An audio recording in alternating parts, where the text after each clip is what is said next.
What we're here to talk about today is the fact that the brain is and will be the 21st century battlescape in many ways.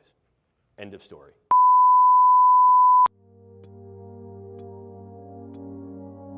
You will encounter some form of neurocognitive science that has been weaponized not only in your military career, but in your personal and professional lives. It is valid, valuable, and already in operational play. The brain is the current and future battle space. What's new about this is the in-close nature of this. Increasingly, we're not seeing these things as weapons of mass destruction against gross aspects of the population. More specifically, perhaps, might be targeting individuals on a level that allows either direct attribution or covert engagement with non-attribution. If we talk about what brain science is, let me just give you a little bit of brief background on this field that is now called neuroscience. As a titular field, as a named field, neuroscience has only been in existence for 40 years. I know that because I've been a neuroscientist for about 38 of those 40 years. Increasingly, it is becoming an international, multinational, global, and independently exercised event and endeavor, which increases the capability of the brain sciences to develop not only new theories, but ever more sophisticated tools. So, how then can we use these elements as weapons?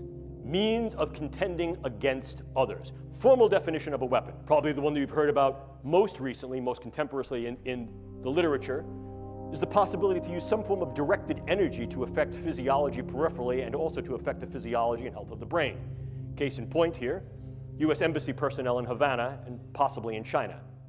Clearly, one of the things we can also do is transcranial neuromodulation, the idea of going through the skull to modulate the node and network activity of the brain, to implant certain brain-machine interfaces. These are many of the DARPA programs that you may hear of now. Probably the one that is most notorious is something called the N3 program, which is the non-invasive neurosurgical neuromodulation program being run by their program manager, Dr. Al Mundi. The idea here is to put minimal-sized electrodes in a network within a brain through only minimal intervention to be able to read and write into the brain function in real time, remotely. And then, of course, you also have the things that are a little bit more traditional. If we talk about things that can be operable in the biochemical space, we ordinarily talk about drugs, bugs, toxins, and ever more, we're considering devices. I can disrupt an individual from the level of their cell to their system, and disrupt individuals on a variety of levels, from individuals all the way up to the social fabric. Target a specific individual, change or eliminate that individual with very little attribution and trace, and be able to leave prior to any attribution. Drugs can be exceedingly specific, and as I'll show you in a moment, can be very, very much used to individualize weaponology in terms of what we call precision pathology or precision effect. And by affecting the way that brain is built and the way it functions, influence in ways that are kinetic and non-kinetic, the attitudes, beliefs, thoughts, emotions, activities. Look at the power that understanding tools and techniques of the brain sciences afford. We also see the use of biodata as a viable weapon. Manipulating biodata so that I can then put into your particular medical records subtle information that may change the disposition of whether you're sick or not, change how you're treated, influence the postures that go to you in terms of insurance, care, viability for military service. By altering that information, by changing those data, by purloining those data, I essentially change the you of you. And I can do that in very subtle and insidious ways. Furthermore, I can do that on a variety of different levels that can affect key individuals so that in fact your medical record changes to thereby render you incapable or at least invalid to be able to serve in a way you're serving. Or I can do that on a much larger scale. Groups, populations. And if I change those data, I change the way you're being regarded and treated. And I can do that in one of two ways. I can do it in such a way that you're going to be regarded in a negative sense, or I can do that in such a way that I'm going to treat you incorrectly.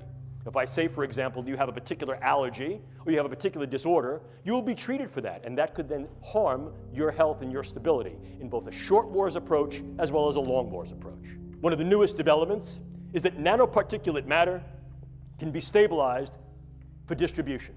If you're not aware of what nanoparticulate matter is, it's that matter which exists on a scale of 1 × 10⁻⁹. Very, very small. Smaller than a cell. And we can manufacture materials that have discrete properties that can be controlled by virtue of bioengineering and their physical chemistry.